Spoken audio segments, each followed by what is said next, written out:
آؤ میرے ساتھ بیٹھو، تھوڑی دیر کے لیے ایمان تازہ کریں۔ میں جانتا ہوں اے میرے ساتھی، یہ دن سخت ہیں، لیکن ہمیشہ یاد رکھو، جب حالات شدت اختیار کر لیتے ہیں تو وہی وقت کشادگی کا آغاز ہوتا ہے۔ رات کا سب سے گھنا اندھیرا اسی وقت ہوتا ہے جب صبح صادق نمودار ہونے والی ہو، اور غم جب زیادہ بڑھ جاتے ہیں تو قریب ہوتا ہے کہ اچانک ٹوٹ کر ختم ہو جائیں۔ میں تمہیں جھوٹی امید نہیں دے رہا، اللہ تعالیٰ کا فرمان ہے، لَأُغْلِبَنَّ أَنَا وَرُسُلِي، میں اور میرے رسول ضرور غالب ہوں گے۔ یہ وعدہ ہے جو کبھی ٹل نہیں سکتا، لہٰذا باطل کے عروج سے دھوکہ نہ کھاؤ۔ جو چیز اوپر اٹھتی ہے وہ گر بھی سکتی ہے اور ٹوٹ بھی سکتی ہے۔ بہت جلد یہ گروہ شکست کھا کر بھاگ جائے گا۔ میں تمہیں الفاظ کے بازار میں خواب نہیں بیچ رہا، بلکہ یہ تو انبیاء کا طریقہ رہا ہے کہ گھبراہٹ کے وقت لوگوں میں سکون اور اطمینان بانٹتے تھے۔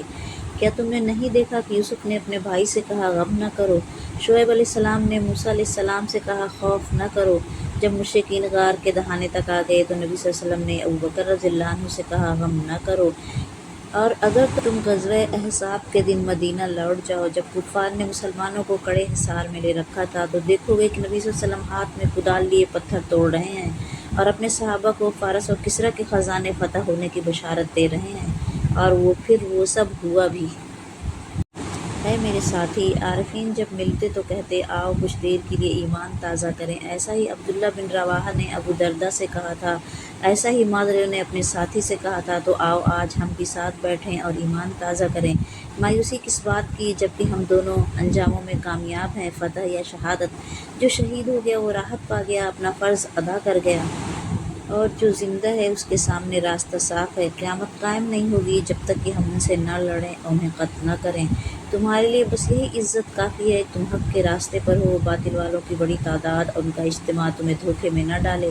وہ پہلے بھی ایسے ہی اکٹھے ہوئے تھے اور سمجھ بیٹھے تھے کہ ان کے قلعے انہیں اللہ سے بچا لیں گے۔